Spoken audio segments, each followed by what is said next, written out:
In the last video, I talked about how your audience can absorb less during a webinar.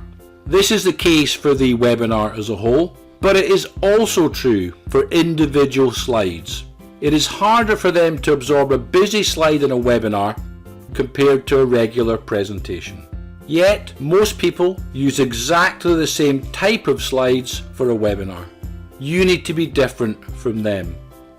So there are 2 tips I want you to take on board. Tip number 1, put less content on the slide itself compared to a regular presentation. If it's content that needs to stay in, you might run it to a second or even a third slide. But the individual slides themselves need less content on them compared to a presentation. And tip number 2, make sure that the content on the individual slides is simpler and clearer.